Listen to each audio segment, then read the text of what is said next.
Igbo bụ Igbo, ekele m ụnụ ọlọlọ Nneka Chimezie na-ekwu. Anyị na-ewetakwara ụnụ ọnọdụ Igbo. Ihe m chọrọ ile this morning, achọrọ m ile more emphasis on ihe ọtụtụ ndị Igbo anyị na-ekwu na because enwe onye bịa na my DM na-asị m na-compliment ihe m kwuru na ụdị nke a m na-adị ekwu okwu na-support ndị terrorists nọ n'ime ọhịa. M na-ajụ ọwụ ndị ipob ka ị na-akpọ terrorists. Ana m achọ ka m lee this emphasis, ka m lee more emphasis. Ịma ejigo propaganda brainwash ndị mmadụ nke wụ na before iwuru onye Igbo, before ndị ego okwu n'olu ofu onye a na-ekwu ya ekwu, before gị bido react to anything, ị ga-agba mbọ chọpụta onye na-ekwu okwu, onye ekwu okwu gị chọpụta. Ya mere mgbe ihe na-eme n'ala Igbo na-eme, nkekata ihe a na-ekwu, sị mba, ihe a na-akọ maka hip-hop is really unlike an Igbo man, unlike any Igbo person, nọkata nnọọ without no reason aga na-agbagbuche ndị mmadụ. A na-agara na burial na ndị hip-hop, ọ na-aga na burial agbagbuche ndị mmadụ na-aga ha n'elizi ozu because ihe mma ha na-ekwu n'onwe ha chọrọ ịdọta ala Igbo. Then there's a network actions na-achọpụcha ndị mmadụ n'ala Igbo. Ahụdị m ya, ọ dịdị possible. M jakwa again reason o si ele hotel kamgbe 2014, even mgbe ndị amị gburu ha nụ gbagbuchie ha, I take the arms. All the same set of people dịkwa ihe aka ha dị ọzọ.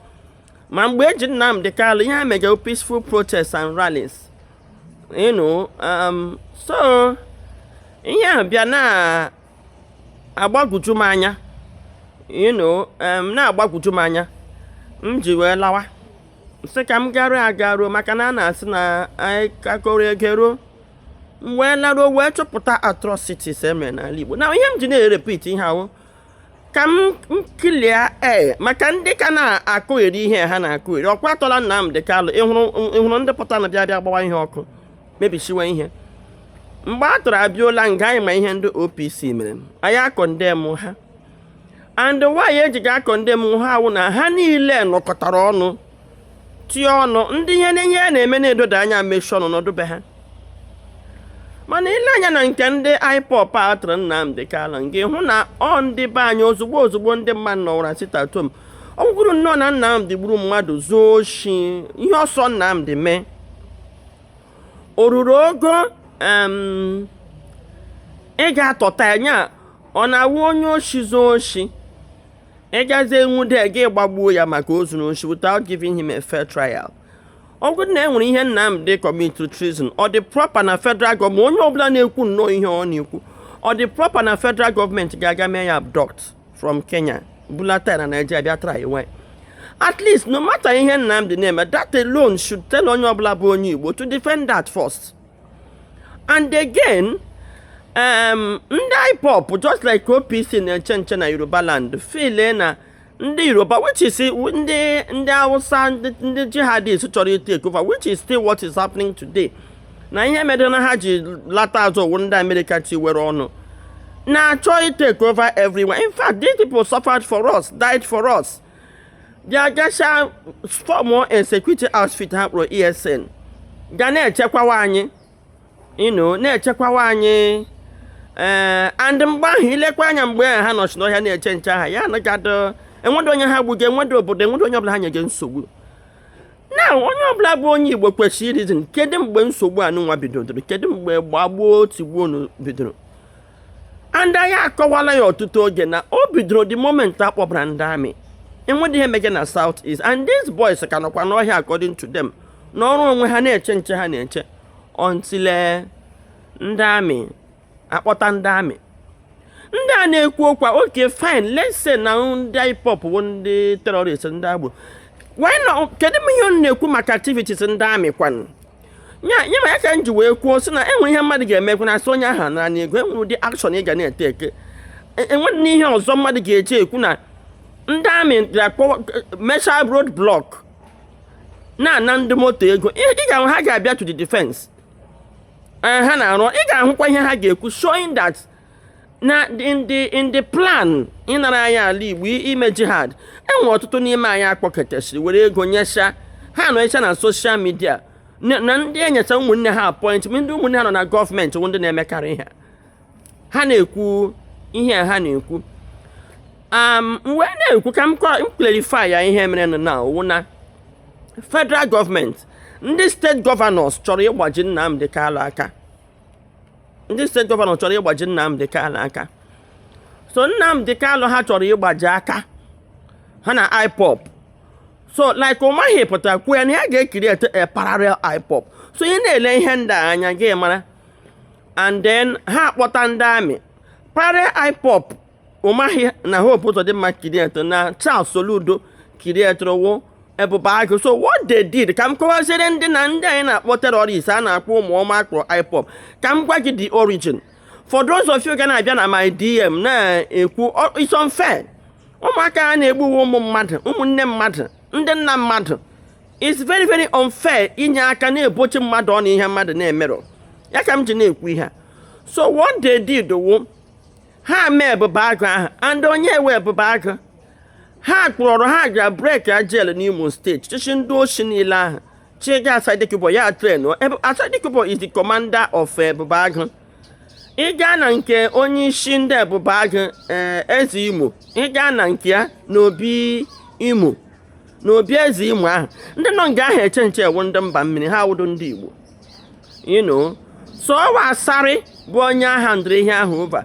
This contract was made between the federal government and the state governor side and Umahiwo chairman Southeast Governors Forum that time. So having at that table create three factions. One Umuoma, two unknown government, then three wonder hat was a bag. So one unknown government now wonder has to wonder ipob. Then Moma wonder has to wonder ipob, Omo Biafra. Then unknown government won the ESN. From my own, oh, see, come now, just in a man, alive, come chop to a hand. So here also have a wonder Moma Haga, Eba, Anna, Eme burial. Then the federal government no way actually raise opportunity to commit a jihad. While Hope Uzodimma na Umahi na Soludo troke agbajishe ipob aka destroy ya ipob. Ya wu the case of Afonja na ndị Fulani. Afonja achọ ka abịa nyere ya aka gbuo eze ka eme ya eze. Ndị Fulani iburukwe n'uche na ha achọkwara that eze. That was exactly what happened in the southeast. So mgbe federal government bịaziri nụ bụ ije na-Asari Doubt ego si ya ngwa ya na-ekwu ihe ọ ga-eme aga n'obodo a na-agbagbuchi ndị mmadụ ka ndị mmadụ nwee ike iji aka ha vacate adata obodo. So enwere netom obodo ha succeed before anyị tiwezie mkpu maka ndị Igbo na-ekwu ihe a ka ụnụ mara ihe no matter ego ole a ga-enye enyechakwa eventually a ga-egbu ịma na ha mechara chi igbo Asari Doubt a ga-egbukwe nwe otu eji chi igbo Asari Doubt. So ihe ha mere wu ha were ego biga Asari ha kpoo n'Ọsụ na ndị dị safe ị gaa n'Imo steeti ugbu a na igwe ọfọle ekwedo ndị ebube agụ cross ọ n'Ọlụ ile anyị hụ na Ọlụ town ihe dịka Ọlụ town ụmụnna ụmụọwa gbago ebe were ebe iri ihe emetụta because igwe ọfọle ukpechiri ba nọ ebube agụ just ga onye na-ekwu okwu try and make research ebe niile ebube agụ na-anọdụ ihe eme ya. So ebe ebube agụ ahụ nọwụkwa n'ebe onye isi ha wu eze Imo nọwa Ọsụ ihe ọbụla ị nọ na Ọsụ aha ha banyere Ọsụ Ihitọkwa Ọsụ Mohu Awide ha niile ahụ wee ebe ebube agụ ahụ biri ebi ebe a ka ha nọzi kio onwe ha so ndị ụmụọma nọ n'ime ọhịa ndị Biafra ime ihe ha mere ele ihe nwere ike ime ipob pụta ya na-agbagbusi ndị mmadụ aga n'ụlọ mmadụ agbagbuo ya for what? So ihe ndị a mere wa bịa n'obodo adị ọsọ aga atụrụ ma kpụrụ mmadụ si sogbuo asọ ndị ụmụọma ka ndị mmadụ a na-akwachichi so ndị mmadụ akwapụrụla ha from gaa na Ọsụ Ihitọkwa na ndị mmadụ akwapụla dị.